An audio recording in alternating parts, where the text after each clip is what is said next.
Hai, sekali lagi mohon bantuannya rekan-rekan Ya, saya dari ya, ACT Indonesia. Senang ya, sekali bisa senang sedikit. online interview hari ini di YouTube saya. Nama saya Hiroaki Kato dan hari ini mendatangkan beberapa guest speaker untuk interview ini dari aksi cepat tanggap Indonesia Care for Humanity, sebuah lembaga kemanusiaan. Terima kasih rekan-rekan, sekali lagi selamat siang. Selamat siang. Ya, Ya, Uh, boleh memperkenalkan diri dulu sekali lagi masing-masing. oke. Hai, Dari kami dulu, hai.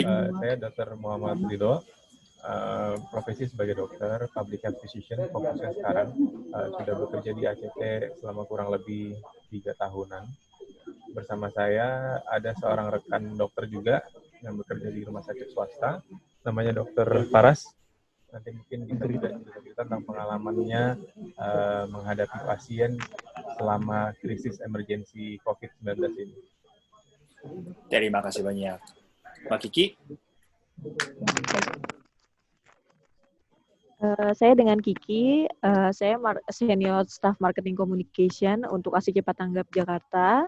Sehari-hari saya bekerja untuk marketing development kami yang bergerak di influencer, communication korporasi maupun para donatur yang berkampanye di media sosial kami. Seperti itu. Mas Fari. Halo, perkenalkan, siang nama saya Ahmad Fahri Arazi. Saya sebagai Executive Partnership di Jakarta Selatan. Tugas saya menjalin kerjasama bersama dengan komunitas UMKM dan juga penggiat para kemanusiaan juga. Jadi kita saling bersinergi antara dengan Mbak Kiki dan juga para tim medis yang ada di ACT seperti itu. Terima kasih perkenalannya. Dan hari ini saya bikin video ini karena kita sama-sama, saya orang Jepang yang tinggal di Indonesia sebagai dan rekan-rekan Indonesia dari ACT Indonesia yang lagi menghadapi situasi yang sangat darurat dan susah yang COVID-19 ini. Saya mau bagi-bagi informasi kepada masyarakat Indonesia dan maupun ke teman-teman Jepang yang nonton konten saya, supaya mereka bisa lebih waspada atau lebih harus ngapain untuk menghadapi situasi yang sangat seperti ini dengan COVID-19. Dan saya sudah siapkan beberapa pertanyaan buat rekan-rekan yang ada di sini ACT Indonesia. Jadi mohon bantuannya untuk kasih informasi dari masing-masing pihak. Dan sekarang memang keadaan di Indonesia itu kemarin angka-angkanya total korban di Indonesia itu sampai yang positif ada 1.790 orang dan yang negatif 5.516 orang dan yang sembuh ada 112 orang dan yang meninggal 170 orang. Nah itu benar ya angka-angkanya ya yang sampai saat angka ini. Terbaru. Angka terbaru. Nah, total korban Indonesia semakin sekitar 3 minggu yang lalu yang ada positif yang pertama di Indonesia sampai saat ini angkanya naik drastis. Gimana pendapat dari ACT Indonesia? Mungkin Dok ya, atau mungkin dari Kalau Rido-san. dari saya, ya terima kasih kesempatannya Hiroaki Kato-san. Jadi memang awal kemunculan di Indonesia kan di Jakarta itu pasien 1 kalau nggak salah awal Maret. Nah terhitung sekarang tanggal 3 April. Berarti belum sampai 1 bulan sudah hampir 1.800 gitu kan. Kalau misalnya kita rata-ratakan berarti kan setiap harinya ada 60 sampai 70 pasien COVID-19. Nah, jadi memang ini cukup menjadi perhatian kita bersama karena memang selain dia penyebarannya sangat cepat, penularan sangat cepat, tapi pun mungkin pencegahannya yang belum merata bisa kita terapkan sehari-hari, baik itu di masyarakat maupun di instansi-instansi pemerintahan lainnya. Kalau dari Farasan mungkin ya, ada. Jadi sama tadi seperti yang dijelaskan oleh Dr. Rida, bahwa virus ini memang seperti kita ketahui sejak mulai adanya di Wuhan, China itu sudah terlihat sekali bahwa kemampuan dia untuk mentransmisikan dari orang ke orang itu sangat cepat.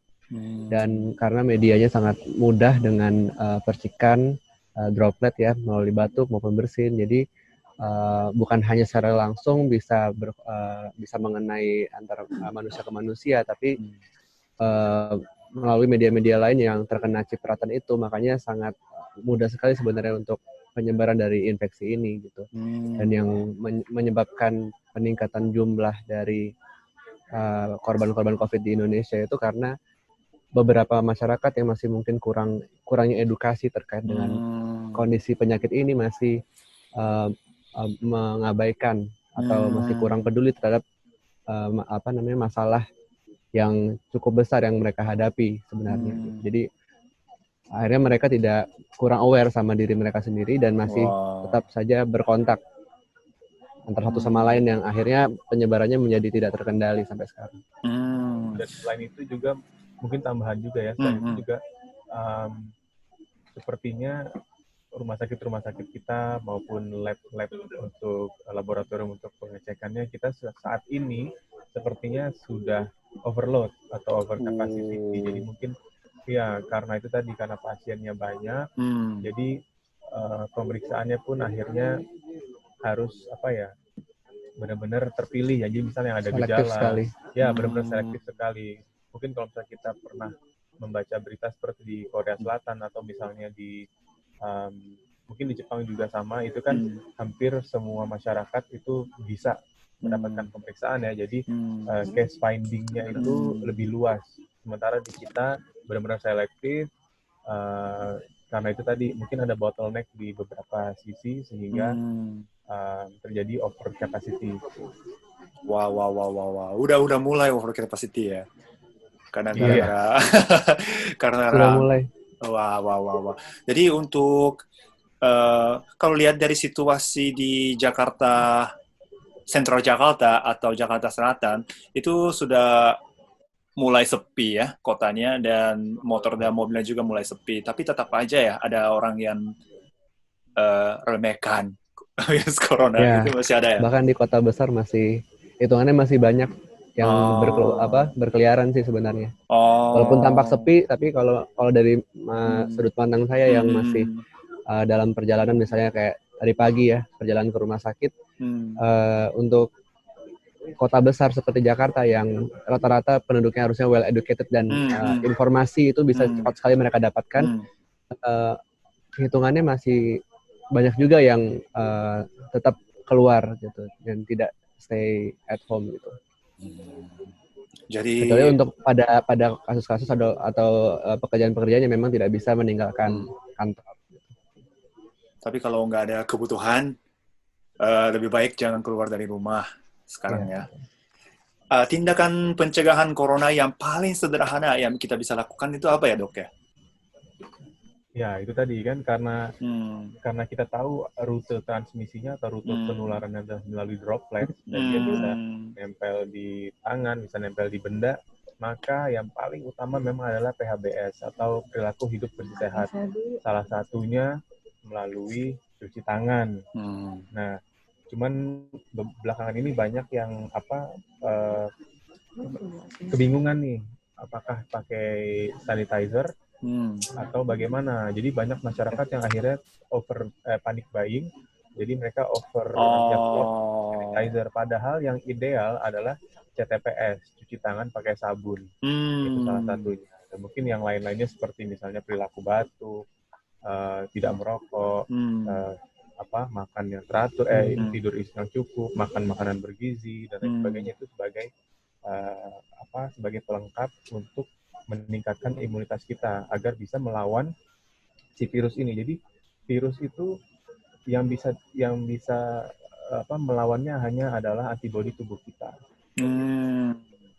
Iya. Berarti yang tadi udah sebut rokok juga ngaruh ya untuk ini ya? Iya. Jadi ya. Karena pada dasarnya rokok itu asap atau zat yang terkandung dalam rokok itu nantinya akan menghilangkan barrier dari saluran nafas kita. Jadi ada pertahanan alami dari tubuh kita sendiri, mulai dari hidung sampai ke saluran nafas. Itu akhirnya pada orang-orang yang merokok itu barriernya akan hilang. Jadi akan lebih mudah kemasukan virus atau kuman gitu.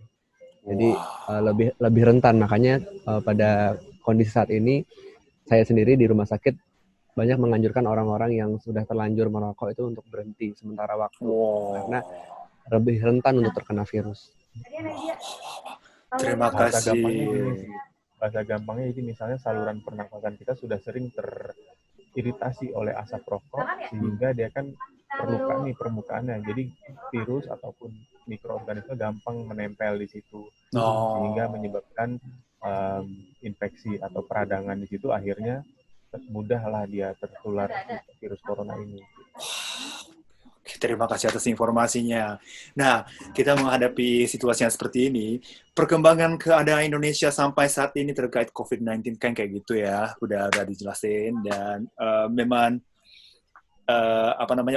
mulai overloaded, dan tenaga medis, keadaan rumah sakit itu memang sangat darurat dan ini ya, susah ya.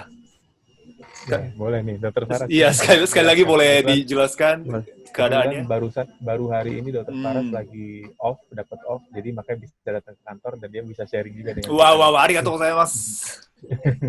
Ya, saya mungkin akan cerita sedikit ya, karena saya ada di frontliner, jadi di IGD atau di ruang emergency, yang walaupun saya bukan di rumah sakit yang COVID center, bukan rumah sakit yang rujukan COVID, tapi saya juga banyak mendapatkan pasien-pasien dengan pengawasan atau pasien-pasien curiga COVID, yang memang kita dari tenaga kesehatan di rumah sakit sudah mulai kewalahan. Jadi pertama adalah dari kondisi APD yang belum mencukupi, yang fungsinya adalah untuk proteksi diri kita sendiri gitu. Dan ini yang menyebabkan setiap kita berjaga itu selalu dalam kondisi yang was-was gitu. Jadi karena ketersediaannya masih kurang, dan walaupun sekarang sudah mulai perlahan-lahan terlengkapi ya, baik dari pemerintah maupun dari organisasi masyarakat yang menyumbangkan gitu. Dan yang kedua adalah permasalahan protokol, bagaimana caranya memilah atau melakukan screening pasien ataupun pengunjung rumah sakit, yang mana yang diperbolehkan untuk masuk ke dalam rumah sakit dan juga mana yang dianjurkan untuk kembali lagi ke rumah untuk bisa stay at home aja. Jadi nggak semua pasien yang datang ke rumah sakit itu kami tangani dengan tanda petik adalah untuk dirawat inap. Karena untuk kondisi-kondisi misalnya orang dalam pemantauan atau ODP itu kami malah sarankan untuk isolasi mandiri di rumah selama 14 hari dan juga diberikan obat-obatan sesuai dengan keluhannya seperti itu. Jadi memang adanya peningkatan jumlah pasien karena semuanya pada panik semua ya, bahkan pasien demam dan batuk pilek semuanya pada datang ke rumah sakit sekarang. Walaupun mereka semata-mata sebenarnya keluhannya tidak sesuai dengan indikasi untuk masuk ke gawat darurat seperti itu. Tapi itulah tantangannya dari kami, bagaimana caranya menghadapi pasien yang belum tentu diketahui statusnya dengan perlengkapan APD yang masih belum memadai seperti itu. Tapi udah pasti ada dong pasien yang panik dan marah karena dia nggak bisa rawat nginap gitu di rumah sakit. Betul.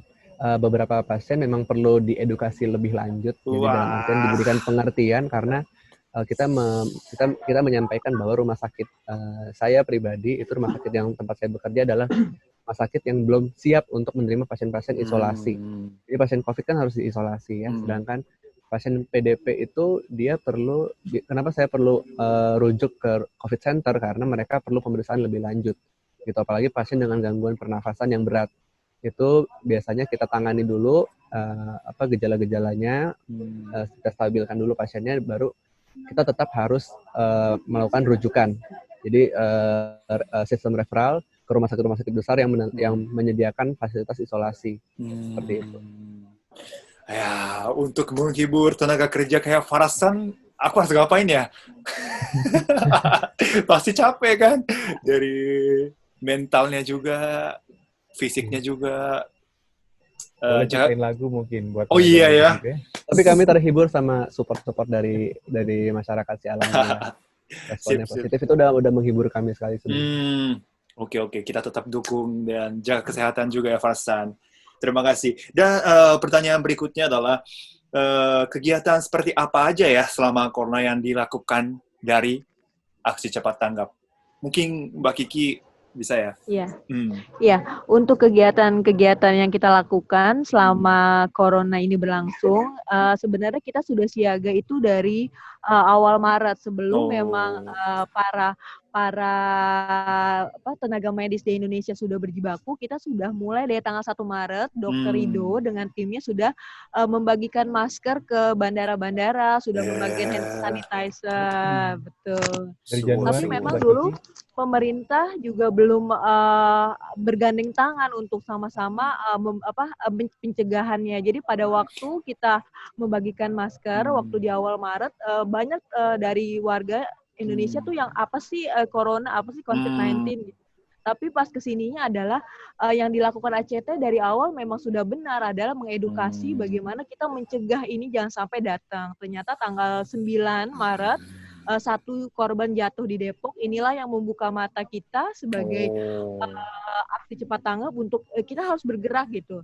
Nah, pada saat online ini kita bekerja melalui online, yaitu kita juga mengadakan kuliah WhatsApp dengan para dokter di aksi cepat tanggap, Dokter Rido, Dokter Riza, Dokter Arini, dokter lainnya, untuk sebanyak-banyaknya kita mengedukasi bagaimana sih masyarakat di luar sana tuh paham untuk pencegahannya dulu deh, supaya memang kita bersih dulu biar virusnya nggak ada. Kita mengadakan kuliah WhatsApp, Zoom, Telegram juga, dan kita mengajak para campaigners atau influencer atau artis, bagaimana sih kita sama-sama nih menggalang donasi yang terkena maupun yang nggak terkena COVID-19 ini. Kan banyak juga dampaknya ya, kayak ojek online juga, banyak karyawan yang work from home gitu. Jadi otomatis dari sektor bisnis pun mereka juga terpuruk, bukan hanya yang mengalami sakitnya aja, tapi sektor lain pun atau para masyarakat yang memang bekerja harian itu kena dampaknya gitu. Jadi kita memang campaign mulai online, kuliah WhatsApp, Telegram, influencer juga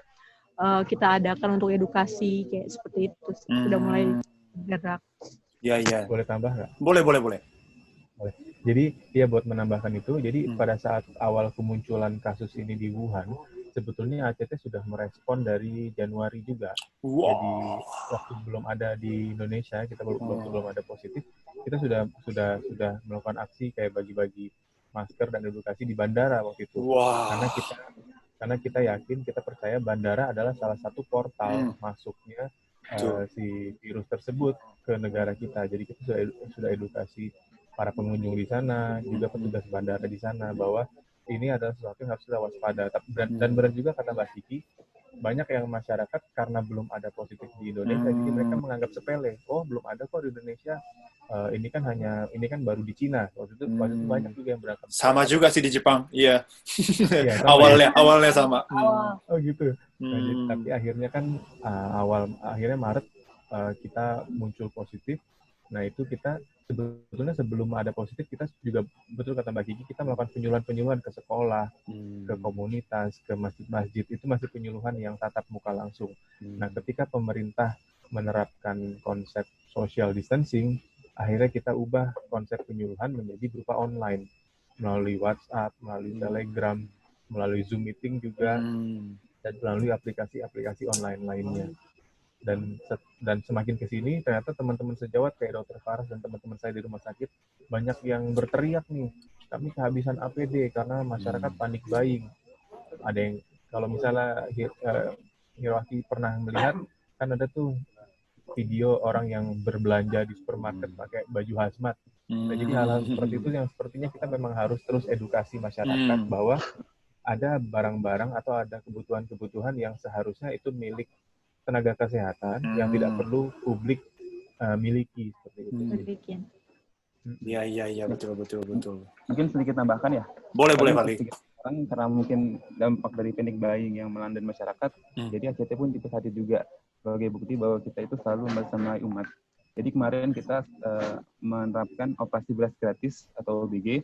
Jadi kami kemarin bekerja sama dengan TNI. Jadi ACT membagikan beras pada kurang lebih 200.000 kakak yang tersebar di seluruh di Jabodetabek. Jadi kami mengincar.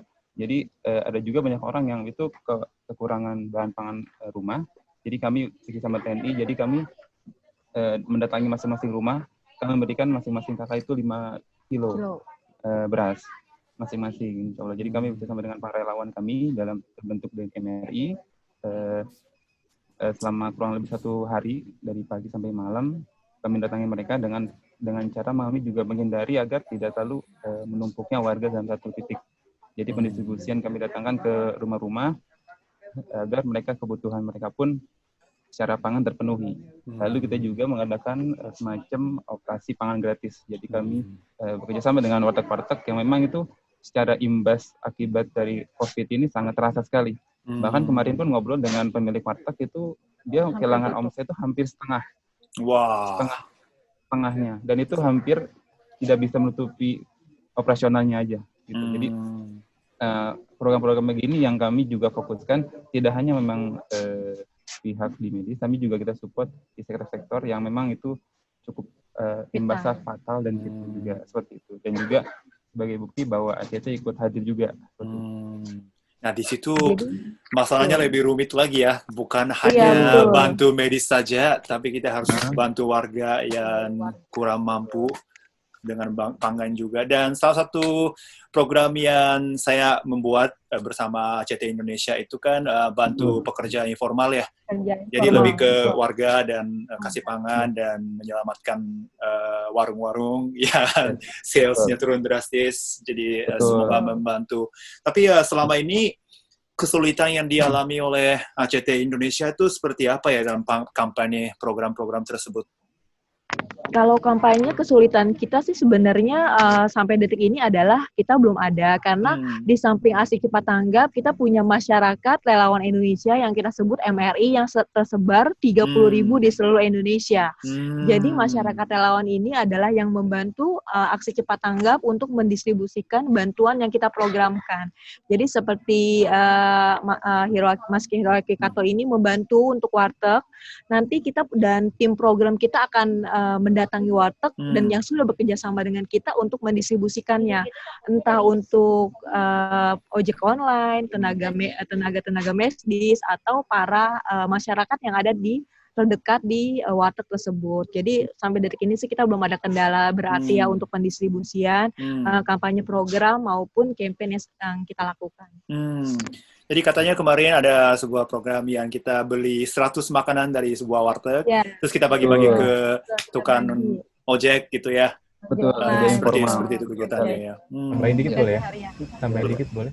Nah, jadi memang kasus coronavirus ini kan memang awalnya adalah masalah medis ya. Tapi kan karena ini berdampak panjang, sehingga masalahnya pun akhirnya berentetan dari yang timbullah masalah ekonomi, masalah lain-lainnya, akhirnya muncul masalah sosial. Karena kan tadi betul, ketika kita pemerintah menerapkan work from home atau social distancing, akhirnya kan pekerja-pekerja kecil yang seperti di pasar, atau misalnya tukang sayur gerobak, atau tukang ojek online, itu akhirnya mereka kan kehilangan mata pencaharian. Nah, inilah salah satu target yang ingin disasar juga oleh teman-teman ACT, bahwa untuk menyadarkan publik juga bahwa hal ini bukan hanya masalah medis gitu.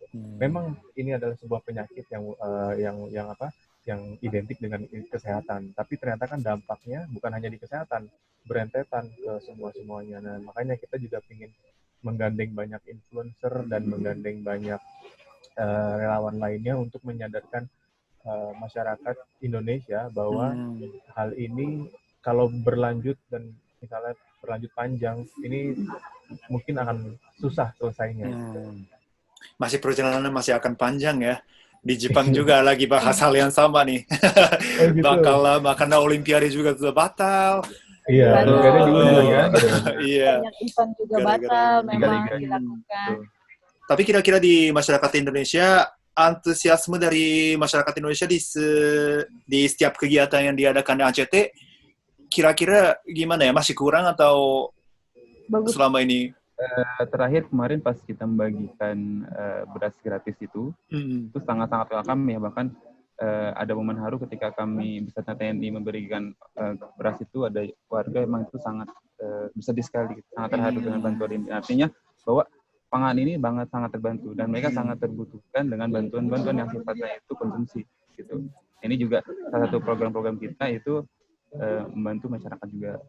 Tadi juga kita waktu melakukan penyemprotan disinfektan, jadi ketika memang sudah ada isu corona masuk, kami bersama dengan tim DRM kami, dengan divisi DRM, itu melakukan penyemprotan disinfektan di titik-titik publik seperti di sekolah, di masjid, dan juga di perkantoran, di mana itu menjadi simpul-simpul tempat berkumpulnya masyarakat publik banyak. Nah, ini juga mendapat respon yang cukup hangat juga dari masyarakat. Sebagai juga kita care juga sebagai tindak preventif agar virus COVID ini tidak terlalu menyebar.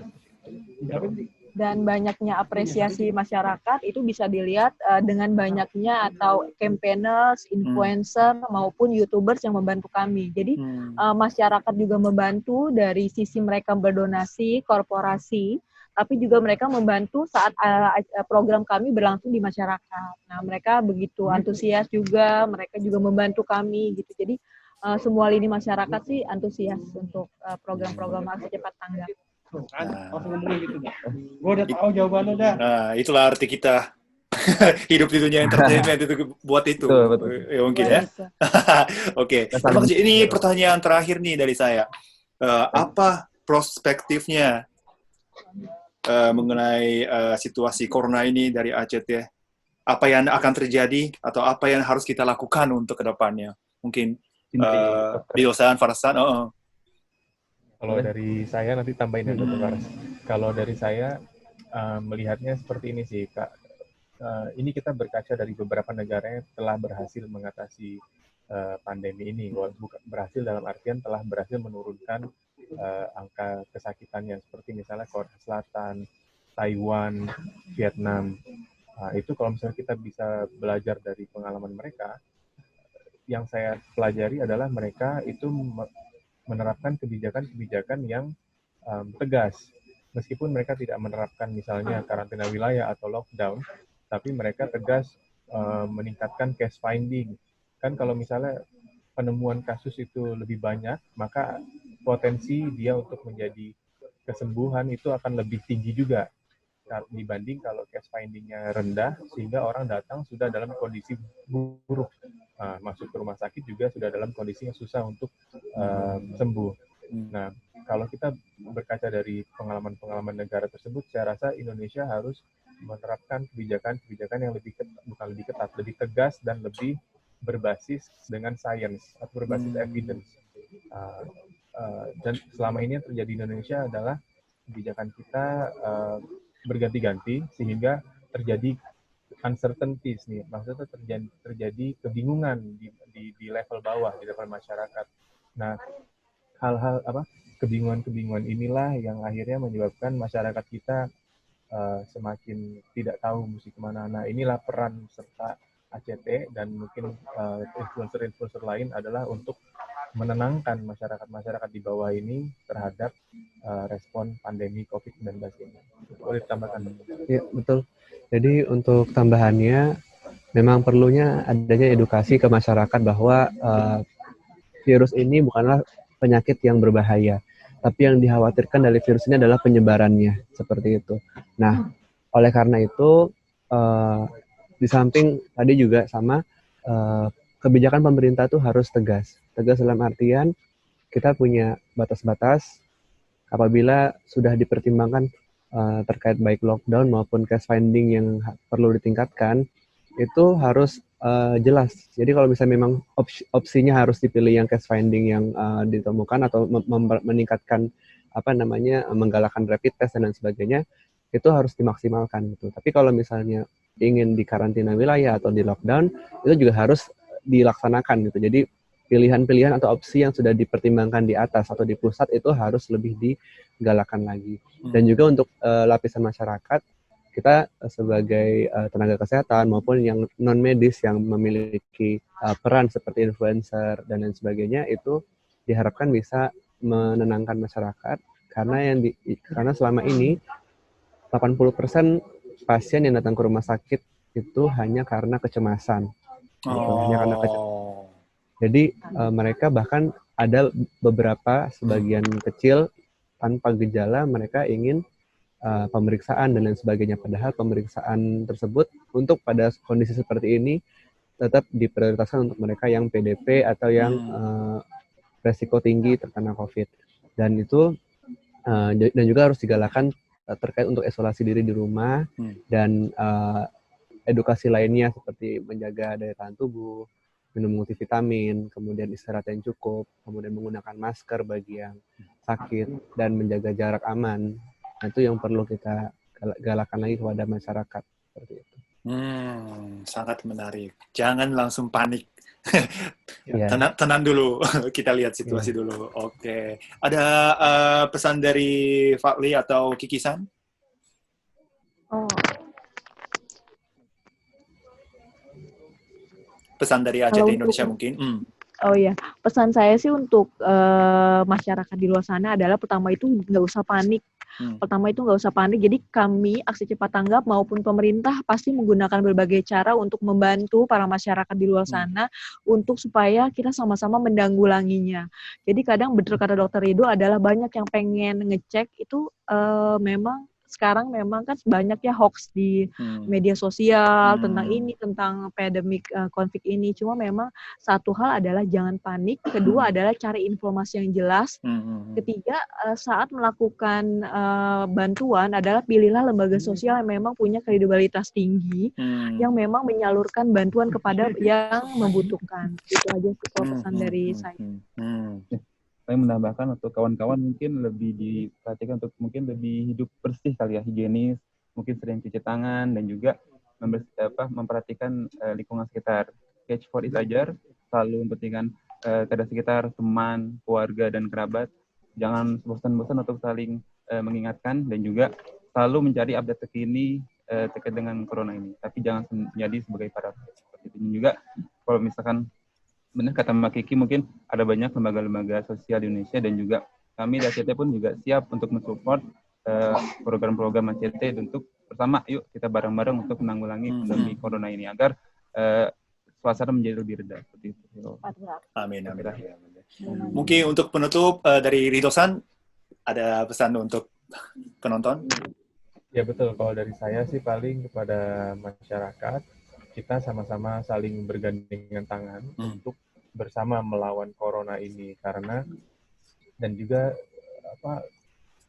kalau misal kita hanya bergerak di satu sisi tapi yang satu lainnya tidak bergerak, jadi misalnya kita ini sudah isolasi mandiri di rumah tapi ada beberapa lapisan masyarakat yang tetap meremehkan dan masih berjalan-jalan sehingga itu akan percuma gitu kan. Bagaimana kita bisa memutus rantai penyebarannya kalau misalnya kita tidak serempak atau tidak kompak menjalankan anjuran-anjuran yang diberikan pemerintah. Dan mungkin kalau dari sisi teman-teman medis yang di rumah sakit, gimana nih? Apa kira-kira pesannya ini? Pesan buat masyarakat, pokoknya stay safe aja. Dan kita harus bergandengan, berjalan bersama-sama. Baik dari tenaga medis, kami bekerja untuk kalian, untuk masyarakat semuanya, dan kalian bisa membantu kami dengan cara menjaga kesehatan masyarakat, menjaga kesehatan kalian masing-masing, diri masing-masing dengan stay at home, bersabar sedikit untuk keperluan bersama, dan mudah-mudahan tujuannya tuh bukan main-main dengan bersabar dan melakukan aksi yang kecil untuk istirahat di rumah, untuk berdiam diri di rumah sementara waktu, itu bisa menyelamatkan diri sendiri dan juga tidak merugikan orang lain juga, seperti itu. Betul. Wah, pokoknya intinya adalah di rumah aja. Gitu. Ya itu yang paling penting ya. Hashtag di rumah. Kecuali mungkin kami tim medis sama pekerja-pekerja kemanusiaan yang memang setiap hari kita memikirkan, justru kita memikirkan rakyat-rakyat kecil sehingga kita memang masih kadang-kadang perlu meeting, dan kalau tim medis kan memang harus setiap hari masuk rumah sakit gitu ya. Dan juga jangan lupa untuk yang memang terpaksa harus bekerja karena tuntutan dan lain sebagainya, tetap melakukan PHBS dan juga menjaga jarak aman antar orang. Kemudian ketika pulang ke rumah jangan lupa mandi dulu dan bersih-bersih diri sebelum bertemu atau bersengkrama dengan keluarga. Seperti Jangan itu. langsung meluk anaknya pokoknya. Wah, itu yang belum ini ya. Bahaya. Belum terbiasa tuh. Oke, terima kasih banyak atas informasinya Sama-sama, teman-teman. Hirosan. Dan semoga wabah corona ini cepat selesai di Indonesia maupun di Jepang atau maupun di dunia. Dan semoga cepat bisa kembali ke kehidupan normal Amin. masing-masing. Terima kasih banyak sekali lagi. Arigatou Arigatou. gozaimashita. Oke, untuk pemirsa, terima kasih banyak sudah ikut konten kali ini, interview bersama ACT Indonesia, ACT Indonesia. Dan jangan lupa juga karena saya punya program donasi bersama ACT Indonesia, dan silakan klik linknya untuk donasi. Semoga teman-teman bisa bantu tim medis dan atau kegiatan-kegiatan dalam ACT Indonesia. Sampai bertemu lagi di konten berikutnya. Nama saya Hiroaki Kato dan terima kasih untuk ACT Indonesia. Sampai bertemu lagi. Sayonara, arigatou gozaimashita. Arigatou. Sayonara.